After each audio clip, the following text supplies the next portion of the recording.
You're listening to the Comic Crusaders podcast. I am your host, Al Mega, CEO of Comic Crusaders and Undercover Capes. In this show, I'm sitting down with creators from all walks of life to talk about inspiration, process, the lessons they've learned, and a whole lot more.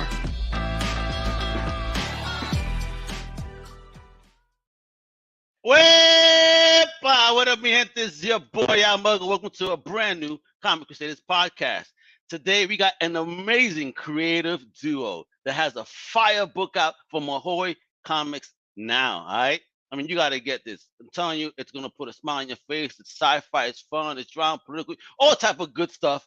And we have this creative duo today. So let me introduce first up, nationally syndicated American editorial cartoonist and editor of The Nib, and writer of Justice Warriors, the one, the only Mr. Matt Boss. Wepa, how you doing? Hey, man, thanks a lot for having us on.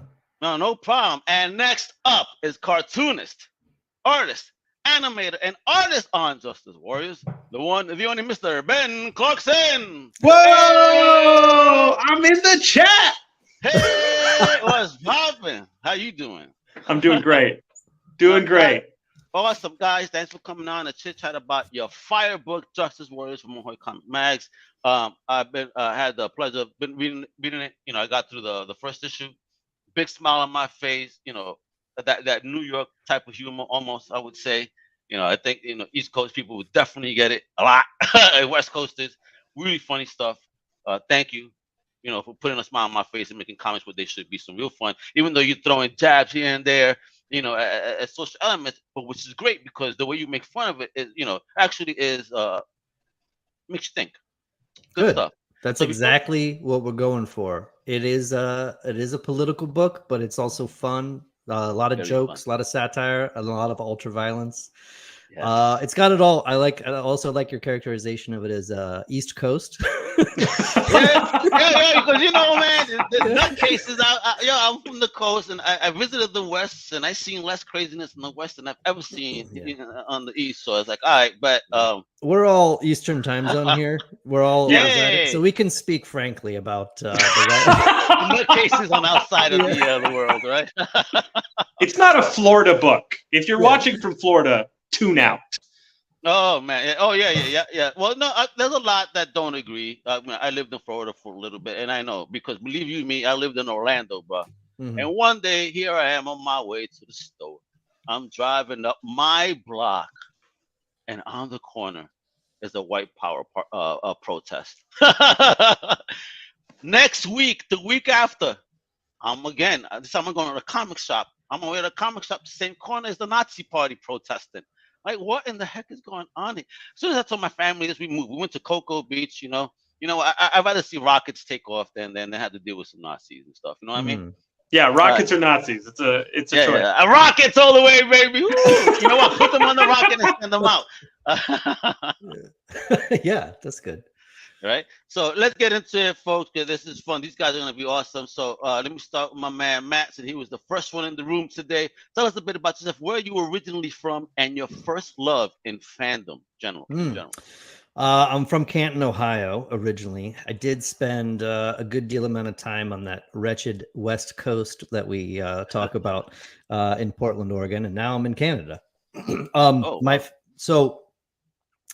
Boy, I might have to give a multi-part answer here. I would say first fandom was probably Teenage Mutant Ninja Turtles when I was real young, watching the cartoon. That's basically, I started drawing, all I would draw is Ninja Turtles.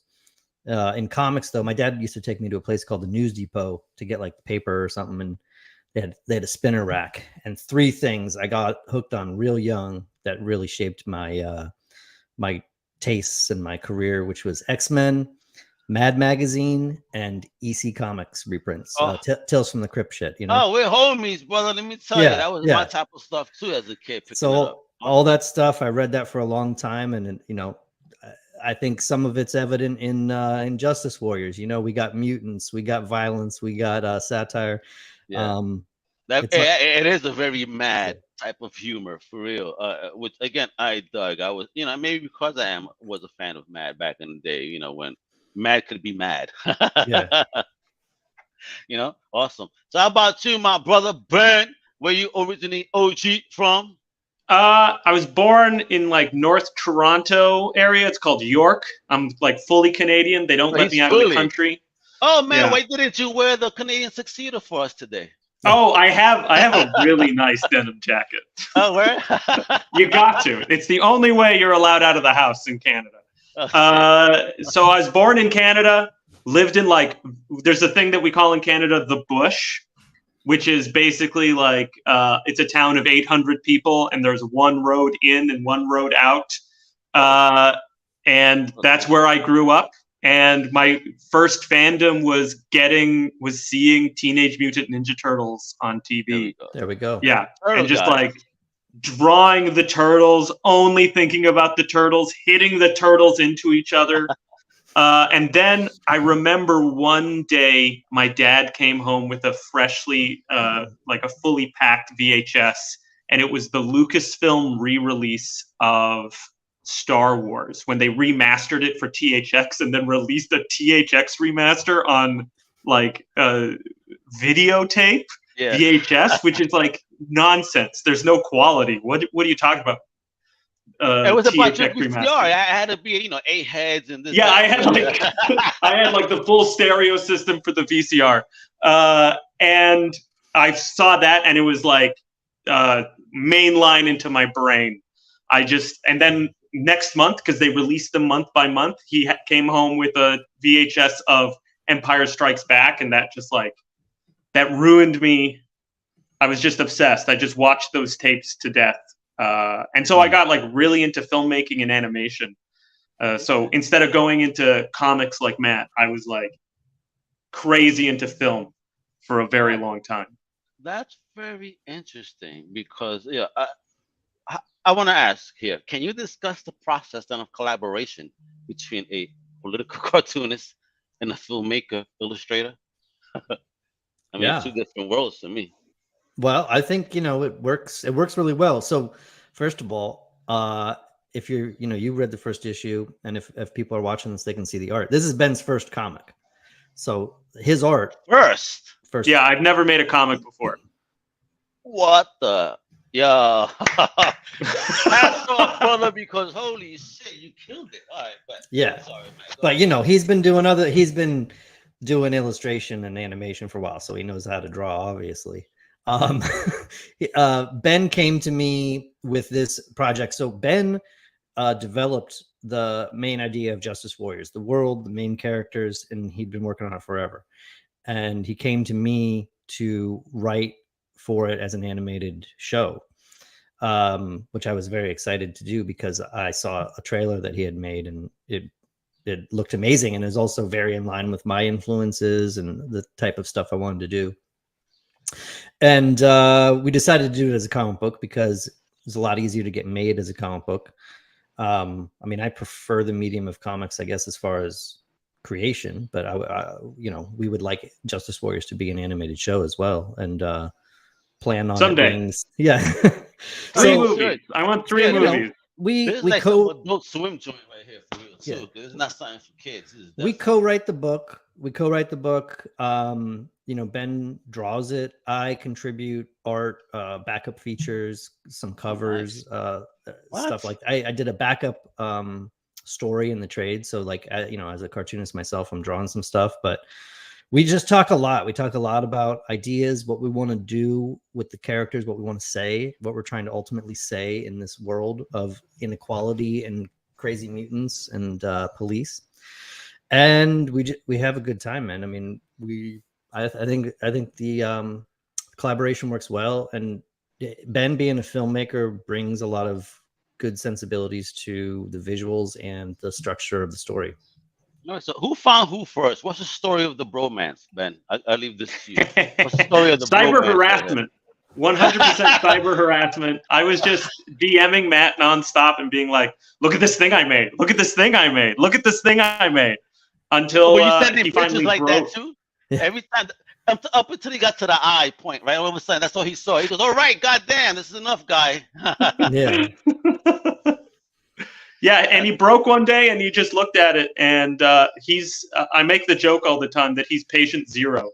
that this world, this thing that I came up with, has finally spread out of my house and is spreading everywhere. Because it's fun. It's a great idea. I'm amazed I came up with it. Yeah, it's so get into this. People then. respond to it. I want to get into that. Then you told them how you came up with it. You're being a fan of what you were, then getting into film. When did the creative spark really start in you for you to take yourself seriously? Uh-oh. And while he's frozen,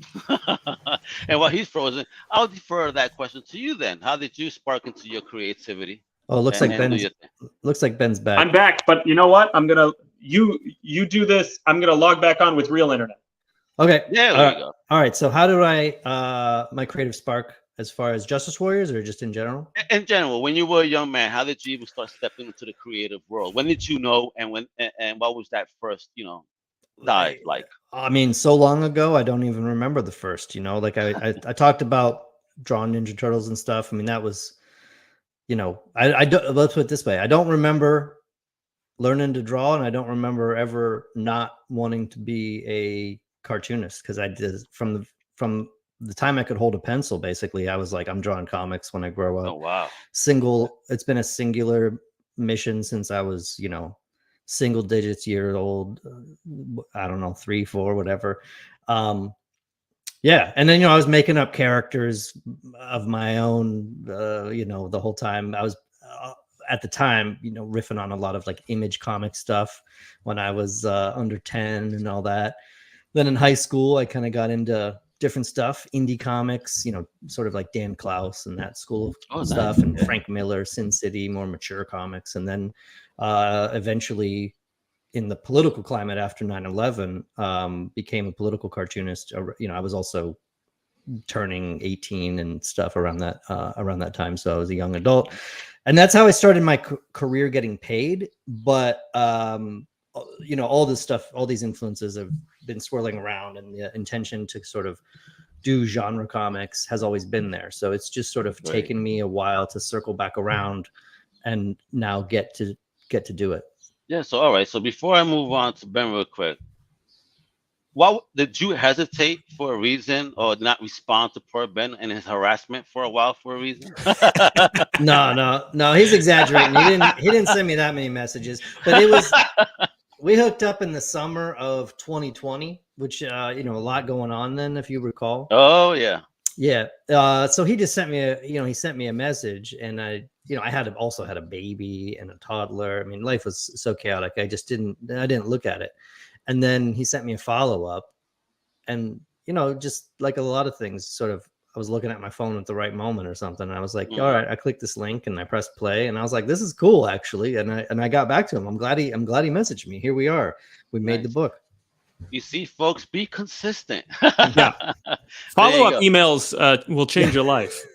Yeah, absolutely. 100. That's every job I've ever landed. A follow-up. Yeah. They're impressed by that. Oh, he actually isn't. Just circling back. Circling back changes lives. Awesome. All right, Ben. Now that you have steady internet once again, no shout out to your provider. How dare they ruin the stream in such a way? So talk about you. Yeah, that creative spark. When did it start, and what was that journey like for you? I'm a very similar answer to Matt. I cannot remember when it started. Like I've been drawing nonstop since I was a kid. Every single time anyone has ever suggested I stop drawing, I am like deeply offended and upset with them.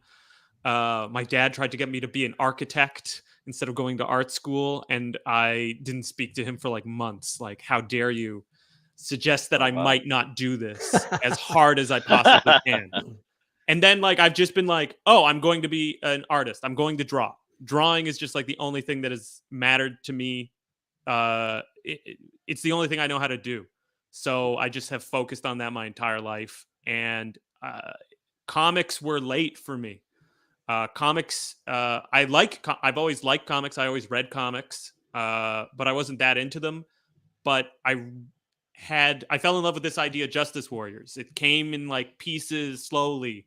It just kept popping into my head and I didn't know what to do with it. And I started building it as an animated series because that was sort of the industry I was in at the time. And I pitched it to Matt because I was like, I need to get this made. I don't know how to get a thing made, but I have this idea. I believe in this idea. I need to do something with it. Otherwise, I'm going to go crazy talking about this idea I have and never doing anything with it. So I approached Matt. He also loved it. And he suggested comics, which made a lot of sense, actually, once it clicked in and once we started doing it. Yeah, 'cause it's like I think it works storyboarding. really well. Yeah, It's like it's the same thing, storyboarding, and you got to just get a little bit more done and less, but and there's all these fun little other things you can do in comics, which is sort of the fun for me making them too. Is the page has like all of these possibilities, and I'm always like trying to play with it a little bit, try to come up with some new way of doing something in comics, and it's a lot of fun. It's a wild medium, and I'm really happy to be doing the book. All right, so let me ask you here. We got to get down into it now, since we were talking about it. So, how did you build the concept of Bubble City in the uninhabited zone in this wonderful book right here, folks? Look at that cover, also badassness right there, baby. Love it. Right off the top. Yeah, Bubble City. I don't know. Like, I couldn't tell you what I was trying to figure out. I had these cops, and I knew I wanted to do something with these cops that I designed. So the cops came first. Swamp Cop came first. The orange one came first, and then it took me like 4 years to get the poop. Wait, this is the original orange one? Yeah, this is the original orange one. And then the poop took a long time. And then I needed a place for them to be. Okay. Yeah. He was all blocked up. It was up. a constipated idea, It can take a while for the poop to come out. Yeah. You gotta soften it up, you got to take a probiotic. Yeah. And then I got this idea of a domed city, and a domed city seemed a lot of fun. But then my brain instantly was like, well, what's outside of the dome? And then the idea of the that's where the crime happens. That's where the majority of people live. There's literally a line keeping people in and out. The wealthy are in the inside and the poor are on the outside. That all clicked together really quickly after the dome. But naming it Bubble City, which is like this other level of joke, it took like another 2 years. Oh yeah. So this has been like years of me like making little jokes that make me laugh before I even show it to another person. Oh, I get it. Like I said, I had the honor of reading, getting through the first issue very much, and with a smile on my face.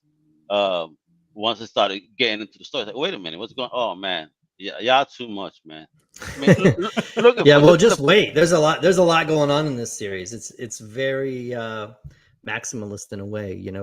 Ben's detailed art, the craziness of the violence, the jokes we got in there. It's packed with stuff.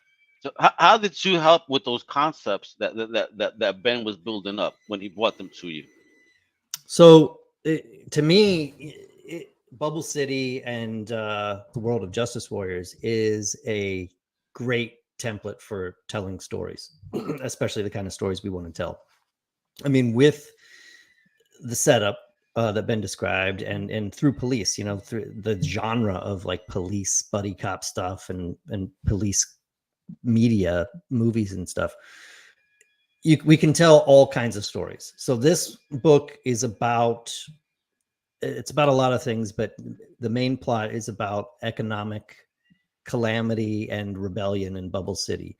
The population outside the mutants are restless from their lot in life, and the bubble is sucking up all the resources, and that's where all the rich people live. And also there's economic booms and busts that happen near daily that create new forms of crime that they have to police. So that's sort of the setup for the first series. And before we even finish writing this one, I mean, we have ideas for multiple volumes of Justice Warriors. That's how it's intended to be. We kind of want to focus on a different aspect of society each time. So, what are sports like in this world? What is what are elections like? I mean, name anything.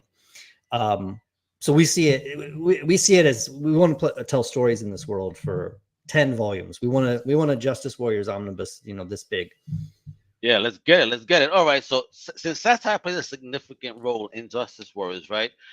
So how do you approach balancing that humor with the social commentary in the series? I always felt like there shouldn't be a balance. That the social commentary has to also be funny. Because if you're getting sanctimonious and you're making a social commentary, but the audience isn't like laughing or thinking about why is that funny to me? Like reacting in a way of us doing it differently, maybe putting a little bit of a twist on it that sort of cuts through a lot of the bullshit of how we think about media, politics, economics, crime, all of these things we're dealing with. Then it's not really a compliment to the reader. It's not really a enjoyable experience because this, despite there being a character that's literally a poop for a head cop, it's a surprise. Like there's a lot of intention and a lot of thought that goes into how we do these jokes and how we present this world so that it means something. It's not just pot shots. No, it's not. Yeah, it's definitely not the 80s high school, right? Yeah. Has some meaning, coño. All right, so the protagonist, Swamp Cop, is a traumatized veteran seeking justice. So what aspects of his character and experiences make him relatable to readers? Well, he's a total mess. Aren't we all? Right? Shit. Yeah. Let's see. Swamp Cop is, you said, traumatized. That's won't be a big spoiler to say in the opening. His partner Rogers, who's sort of like the tough veteran cop, dies very hilariously after a bust of a starfish mutant gang, and he gets run over by a self-driving bus. So the sort of, I don't even know if I'd call it the B plot, maybe the C plot of Justice Warriors is Swamp Cop on a mission to arrest this bus and avenge his partner's death. And he gets assigned a new partner, who's sort of the naive rookie, and then the series kicks off. But the dynamic between the two of them is such that Swamp is deeply cynical. He's traumatized. We punish him thoroughly throughout the series, mentally, physically, spiritually. He's on drugs, some of the heavy psychotics. So if you really, maybe something to relate to there. Whereas Shit is more of, he's naive and he's funny. He's also a little bit more well-adjusted in his personal life. He has a wife and appears a little bit happier. He has little shitlets going around. Yeah. Yeah. I think they're literally in canon shitlets. Yeah. Really? It's stuff. I mean, on screen, folks, you can see Officer Shit yourself right there.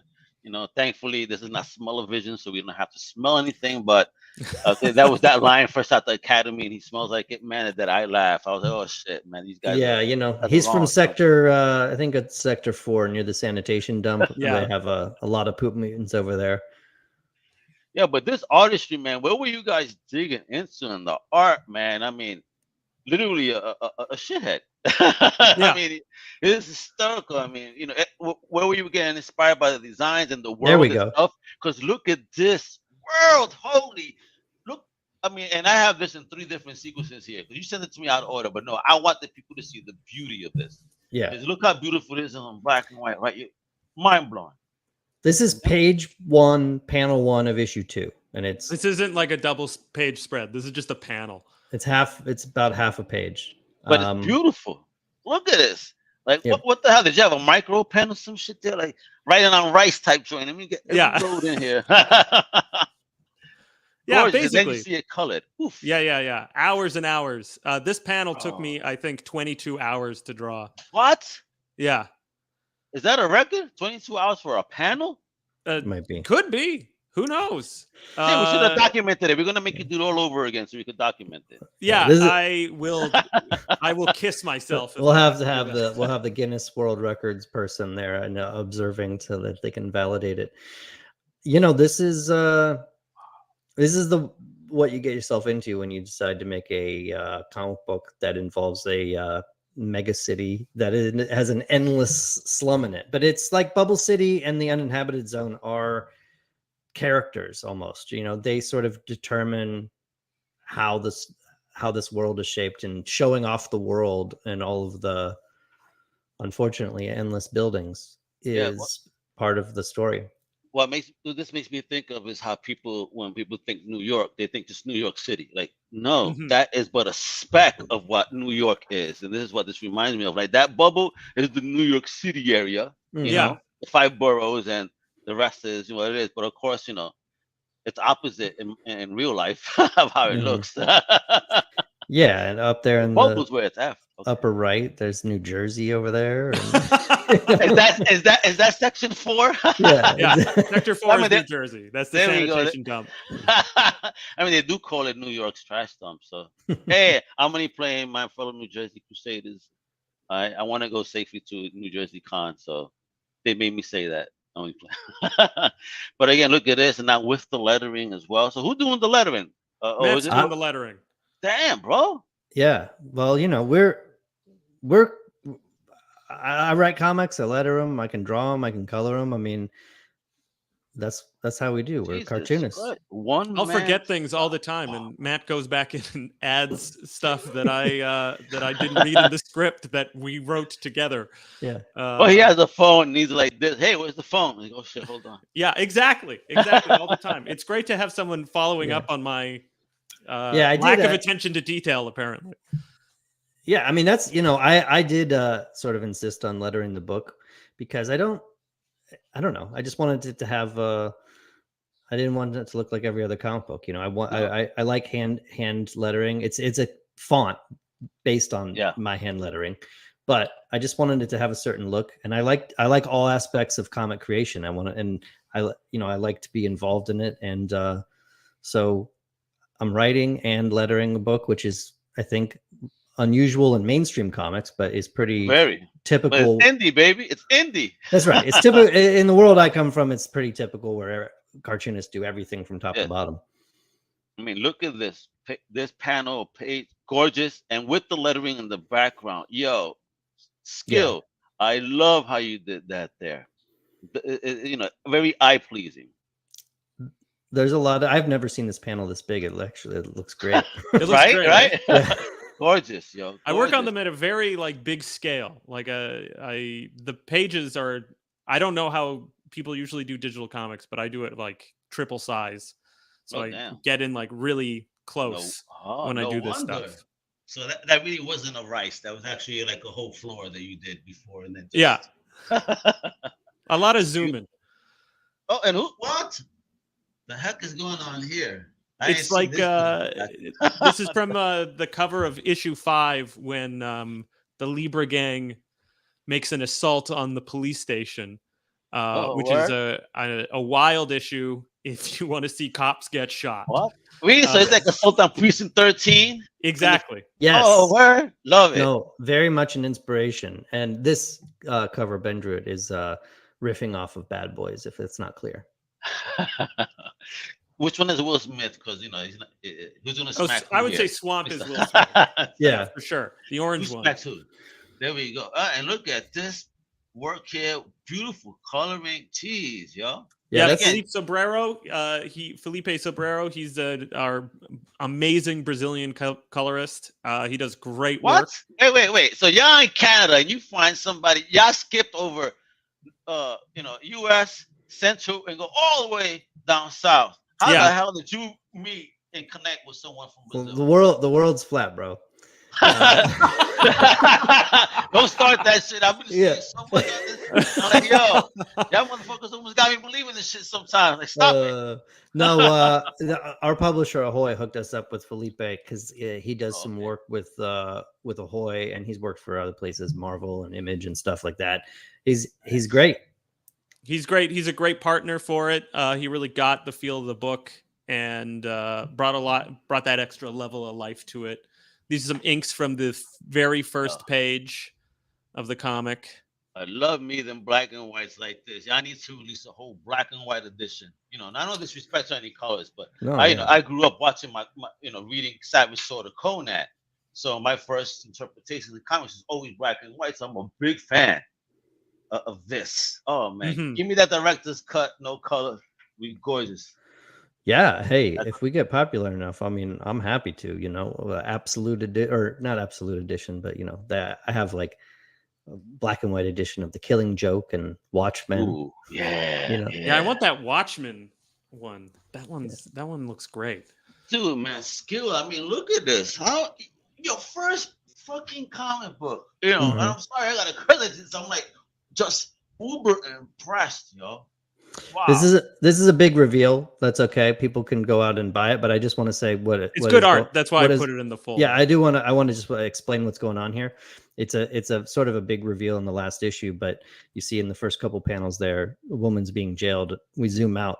Bubble City, then underneath Bubble City is Bubble City Prison, which is about as big as the city you see. So the Uninhabited Zone, which goes out really endlessly. We never see the end of it. It's whether or not it even has an end will be explored maybe in future volumes. Well, that's the center of flat Earth. Gotcha. Yeah.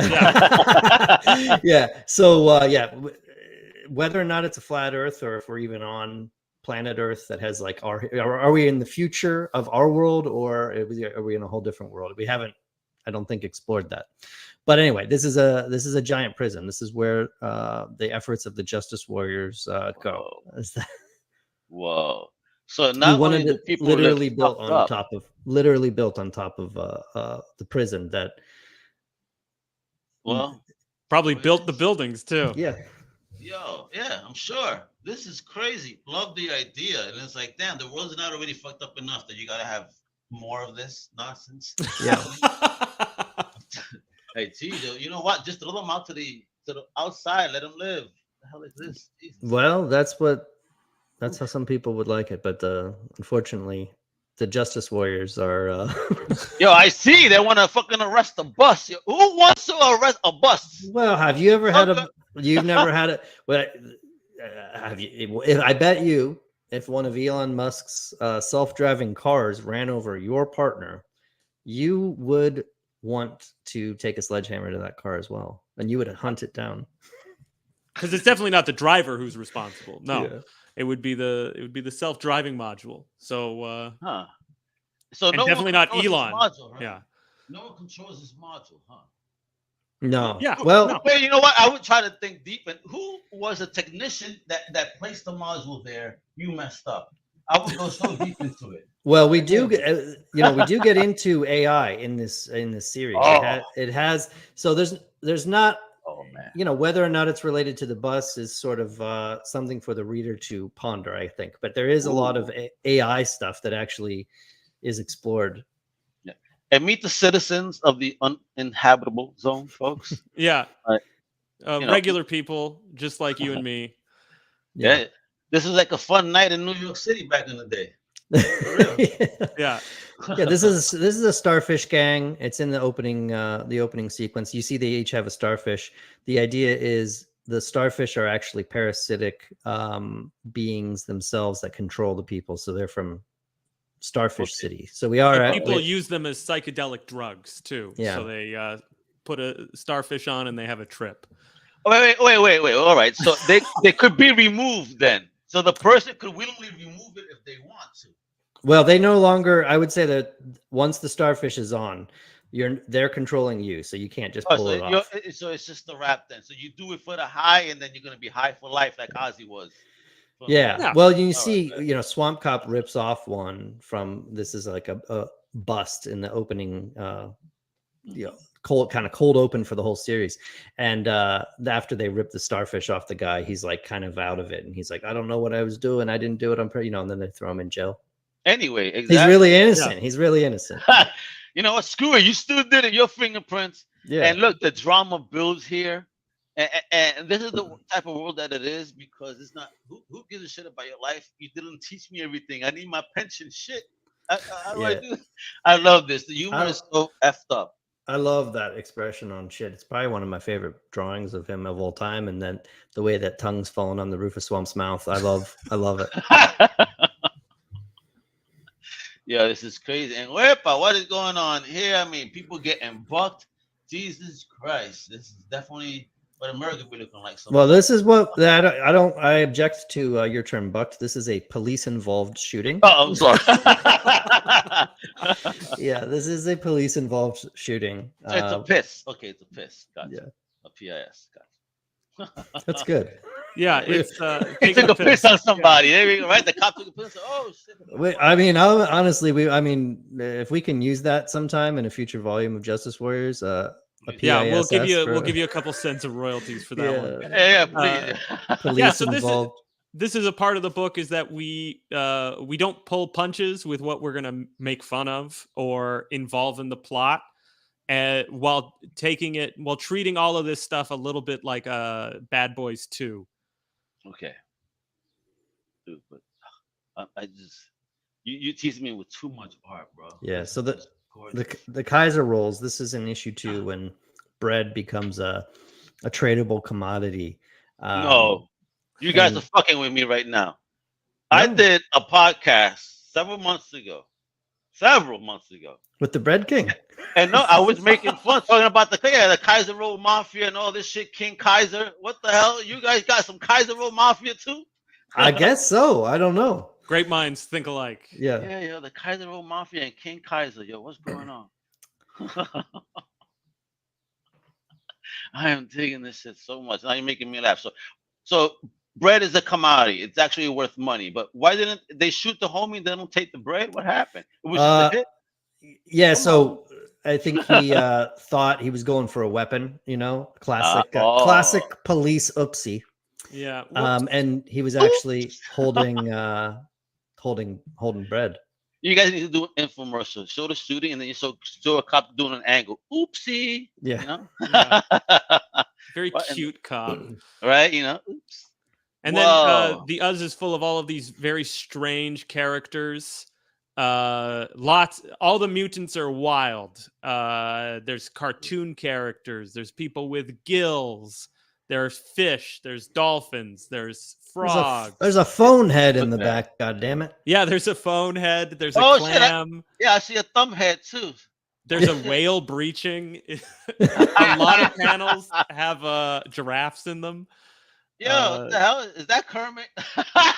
Yeah, there's probably Kermit in there. There's a bunch of like obscure 80s cartoons. I think if you look I can't point, but in the almost right in the middle of the panel is Dr. Bad Vibes from the Cops show. Oh yeah, there we go. I didn't. You know what? I've actually never noticed that before, Ben. Yeah, and then front on the left is the girl from Ghost World. Yeah, Enid Coleslaw. There she is, Enid Coleslaw, and then behind her is Cabbage Head from The Kids in the Hall. If anybody knows Cabbage Head, a lot of tiny little references in all of these crowd scenes that I put in. Yeah, this is all of our all over again. We're Matt's trying to go have through the book again. What's that? Oh yeah. You're gonna probably go through the book again. Now I say, what the hell else did he put in? There's a lot of detail there. Well, like I didn't even catch the Dr. Bad Vibes, and I love that guy. But we're trying to have a very dense, a lot of stuff going on in this book, and all the mutants, everything. Again, it's a lot for Ben to draw because every single character has to be different. But we're trying to go above and beyond, like, all the books that already have done mega cities and weird cities like Transmetropolitan and Alan Moore's Top 10. We want to be crazier and wilder than all those. Yeah, and new. Bring something new. There's no cyberpunk Roger Rabbit thing that I've ever seen. Yes, preach. So we can do that, and it can be some serious political commentary while at the same time being an episode of The Simpsons, while at the same time being Judge Dredd. While at the same time as being like 90s anime. And like it really is a unique thing that we were able to put together here. So I gotta ask here, because if we're in the future, AI is a thing, there's just one little bubble city. How is cash still a thing? People got to exchange money for goods and services. So cash is still a thing. Now everyone has crypto, huh? No, we do make some crypto but, yeah. jokes in the book, but it's hard to print crypto. How are you going to print crypto? Yeah. You got to have cash. Oh What will my the printing God. machines do? Oh, what movie was this? Was it Over the Top? Was it? No, Predator. that's Predator. Yeah. Predator. Yeah, Predator. Oh my Dylan, God, this is so you funny. son of a bitch. The classic. And I love this. Like, the shit. No, he's not being referred to. Like, shit, I'm crying, you guys. Yeah. Yeah, I'm aware. Whoa, you see, folks, this is what I'm saying. Look at this. Oh, geez, son. Looking. Whoa. Yeah, keep the, you got to have that, those panels that give you that feeling of like queasiness, like a 90s anime gives you when you see blood splatter on the wall and you're like, ooh, it's one of those cartoons. We got that. Yeah. But it's also Roger Rabbit. Yeah. Good stuff. Ooh, oh man, this I love your lettering on this right there. Fire, scenery. What in the heck, man? Thanks. I was happy with how that sound effect turned out. This is the chief. She's the police chief and is a mostly cybernetic woman. And you get to see a lot of her towards the end of the series. She kind of gets to shine a little bit, and you get to see the full extent of her abilities. But mostly, she has a desk job running the Bubble City Police Department. And the thing about her to know is that she's obsessed with her online mentions on social media, more so than actual crime in Bubble City. Oh, yeah. All right. Oh, look at this. What the shit is turning to Arnold Schwarzenegger here in Commando? Yeah, there's a full transformation. Part of Shit's arc is firearms related. When it's okay to fire and when you should not. And look at the nose on homie here. My God, he could point the way without pointing a finger. Yeah, he's like a cross between Pinocchio and King Louis XIV of France. Damn, Classic it's mashup. specific now. And this scene made me laugh, because I was like, wow, this is so foul. Yeah. Oh man, just to see, because folks, just right before he does this, he says, "Oh, I need to commandeer you for, commandeer your body." And like, what? What? Yeah, yo, you mother effer. Well, we're riffing off of, cops do that with vehicles or whatever, and in real life and also in movies, it's a big thing. I thought, well, mutants are sort of viewed as subhuman, so it's perfectly legitimate to employ one as a human shield. And this is that cop seconds later being crushed by the self-driving bus. Yeah, there's a lot of violence in the book, not for the squeamish. But I love here what you guys think, because the emotion, the character emotes throughout, and the sequence of the face changing based on the impact. Holy shit! What a wonderful job. I mean, there I could really tell, that animation type of experience you have, but it really looks like if you look at it really fast, you see the whole sequence. Yeah, that's all Ben. I try to do a lot. Anytime I have the opportunity to show the motion, because sometimes the story's going a bit too fast. But when I get an opportunity to do use a little bit of what I know from animation, it's really a joy, because I think that there's a lot of relationship between how you draw for comics and how you draw for animation. Like there is a focus on like pose and movement. Mm-hmm. Even more in animation than in comics, I find, because in animation you can have like these, they're called smear frames, where it's not like a real drawing, it's just sort of a placeholder for a drawing.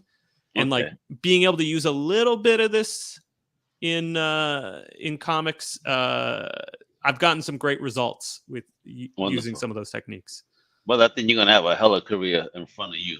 When people start really, looking. Like again, people always want to look at the people sometimes in the big two, and that's fine and all.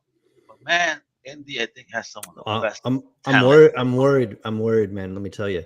Once Justice Warriors blows up more, then they're gonna be like, "Hey Ben, why don't you come draw Iron Man? We'll give you lots of Hey. fun No, scenes." never in a million years. Because I'm No, not. this They is won't let me great. write it too. Like that's the Yeah. great thing about Justice Warriors is like I get to have a say in some of the jokes. Oh yeah. This is too much for Iron Man. I'll tell you that much. All right? No, yeah, So, yeah. we're going for a little bit 100. different thing. Yeah, absolutely. So, folks, I'm showing this on the screen right there. Throughout, you got to follow this amazing team on Twitter, Matt Boers and Ben Clarkson. Just their names, look them up. You can pick up Justice Warriors from Ahoy Comic Mags now at your favorite local comic shop, bookstore, online shop, and a whole lot more. All right, for real. So, let me ask you: since Justice Warriors addresses themes of inequality and social unrest, right? How do you hope that the comic book resonates with readers and sparks conversations about real-world issues? I hope that people can just think about these issues a bit, because they're really serious issues, and Matt and I take them very seriously. And when people are people are never really asked to think about these issues. They're being told by large media conglomerates that are owned by billionaires to think a certain way about them. Don't trust yourself outside of the corporate media. And I just hope that we can present some of the issues in a way that encourages people to sort of look at their own conditions and the condition of the world and maybe think. Because we can't, I don't know if art can ask you to do any more than just have another round of thinking about difficult things. Yeah, if there's anything, I would say the sort of subtext or the underlying principle at work in Justice Warriors is about the structure of the world and systemic problems and how those dictate the shape of our lives, and they're not easy to overcome. So we don't really have answers exactly. I mean, Justice Warriors is kind of a dark satire, but I think there's hopefully a lot to think about.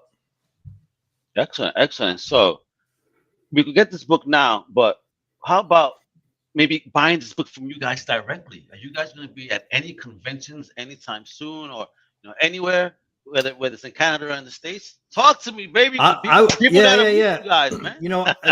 This is my first comic book that's come out in serialized form and all that. So I'm not on that usual circuit, but I am going to be at SPX and Columbus Crossroads in September, and I think I'm going to San Diego Comic-Con. Actually, I'm not tabling. You got it too. I'm wandering around, and I'm up for an Eisner actually for an editing at the Nib, not for Justice Warriors. Excellent. Congrats. Yeah, this guy. Congrats. So I'll be around at those conventions, and I mean, hopefully others in the future. But you've been to that convention prior, correct? Only once, like 12 years ago. Oh God, you're gonna have a blast. It's a lot. Yeah, it's a lot. It's tiring, but it's. I had a blast. I went in 2019, and that was my first. And Jesus, I think that the whole weekend from Thursday to Sunday, I maybe slept 6 hours because that was my B&B was an hour away. So doing just partying as well, and it was intense. I loved it though. I was there. All right, what about you? No, I don't. No. Where were you? No. But when you were there, I want to know your experience. I was there. I was there the year. I don't know exactly what year it was, but it was the year they were promoting the Scott Pilgrim movie, and there was like a gigantic banners hanging down from buildings. I don't know how big they were, gigantic, and I couldn't believe that this came from an indie comic. And then the floor of San Diego. I mean, I'm less into all the pop culture stuff. I mean, I love it, but I don't need to be, it's like a toy and movie trailer convention at some point. I don't necessarily care about all that stuff. It's very overwhelming. My hope is I'm not tabling, like I said. So, I mean, I'm just trying to meet some editors, meet some cartoonists. I haven't even traveled since goddamn COVID started. So this is my first trip, and just trying to, make some connections, see my friends and stuff. Well, that's the wonderful purposes of a con too, man. Because I've met many amazing and talented people that are part of the network now, and it's great. Yeah. I mean, so it's definitely a wonderful event that everybody I think should attend at least once in their life too, because You know, if you don't want to party like Matt, you want to party like me, you can have a blast. All right, so a real blast. So Ben, talk to me. Are you gonna be doing anything, or are you kind of like a Matt's lane, more chill? I honestly have never thought about it. Maybe I should go to some of these things. Yes, should. It's just like never been part of my. I go to film festivals. I don't go to comic conventions. But maybe I should. Wait a minute. Comic conventions. I'll tell you right now. Fan Expo, which has one in Canada, there's a film festival there that tours with them for the Geek Fest Film Festival. Mhm. And it's wonderful, and it's all sci-fi, pop culture related short films. Wonderful. And if you have one, you could even submit to them, and they'll basically take that short film review and they'll travel to all the cons that they go to and showcase it. Yeah. Wonderful. So there you go. I'm hooking you, brother, like a fish. Yeah. They got film for you. You're reeling me in. All right, great. But really, please consider that, because I think you guys are awesome. This book is amazing. I see what you guys are doing, and especially with that world building, I think it's phenomenal. We definitely need more of that in comics, and this type of approach. Like, I don't, comics have always been political. I hate when people say, "Oh, comics will never," always have been political, always. Maybe now it's just because social media helps exacerbate the message a little bit more. But it's always been there. But there are some that are, you say, that are preachy, and there are some that make it fun. That when you laugh, as you said prior, that why am I laughing at this? It's really isn't funny, but why am I laughing? You got to question yourself. So say, wait a minute. That's good. That's I laugh. So that is the reaction that we want. So thank you, Late, because me seeing a cop grab somebody's body as a shield shouldn't be funny, but it's funny. But then you think about it, like, damn, it's really fucked up, because it's true. Shit like that happens. It's funny, but it's fucked up because it's true. Is the Justice Warriors promise? Yeah, that's baby. I want to see that shit quoted on the cover. It's fucked up because it's true. All right, awesome. So one last question here. I'll start this one with Ben. What type of advice would you give somebody trying to come up in the game like you? You know what I mean? Work your butt off. If you're not happy with the thing you're making, do it again. And tell everyone about everything you're doing all the time. Don't shut up, because no one's going to promote you. You have to promote yourself. And if you have good stuff and you're promoting yourself, people will pay attention. Excellent. How about you, my brother, Matt? I mean, I guess something similar. I came up in the early, what's now the early webcomics era, and that was the sort of the promise, is that you could publish online and gain an audience. And it's not easy, but that is how I've built my career. And that's a great thing about comics. You can actually draw them and publish them the way you want, and without a lot of interference. Making money is a harder prospect. Oh, other thing. Yeah. Yeah. But it's possible, I mean, we're doing all right definitely. with Justice Warriors, and enough so that we're probably going to be making more of them. So it can happen. Don't you worry. It's going to be a cartoon, then it's going to be a movie, and then it's, we're going to be showcasing this across all alien worlds to see if they agree with how they're being portrayed in this comic book. It's going to be fun. Exactly. Yeah. I'm Martian export markets. That's what I'm looking forward to. Let's go. The underground civilization of Mars might be eating this up right now. We may not know this. As long as they're ordering copies and. Oh yeah, and it'll get to you quickly, folks, because it is a flat Earth. Don't you worry. You can just chuck it like a frisbee and it'll land in front of your desk. All right. Yeah. We're looking for markets beyond the ice wall. Let's do it, baby. Ice Wall Market, if you guys are listening, hi Vince, send your little messengers and pick us these books that y'all needed too. All right. When you see an update in sales, Ice Wall. Shout out to the Ice Wall listeners. Yeah, man, for real. Thank you. I mean, this is worldwide, baby. All right. Yeah. It's global. It's flat. It's all over the place. All right. Everybody, thank you for joining us today and hanging out. I'm gonna show this one more time because we have my man Matt at Matt Boers on Twitter. Then we have Ben Clarkson, all right, on Twitter. Just as I said it, the links are below. All right, please support this amazing comic book. It's available now from Ahoy Comic Mags, all right? So your favorite LCS, bookstore, online shop. It could be on the corner. Somebody may have this under their trench coat. You want a hot copy of a #1 first print, get it. It's a hot one for real. I'm Mal Mega, all right? Thank you for tuning in to the Comic Crusaders podcast. Thank you for tuning in every time I'm on, all right? Turn on notifications and subscribe. Hasta la próxima. ¡Huepa! Thank you for listening to the Comic Crusaders podcast. If you like the content, please subscribe and turn on notifications. Also, please visit comiccrusaders.com and our extended podcast family over at undercovercapes.com. And also, make sure to download the Comic Crusaders app on the Google Play Store today.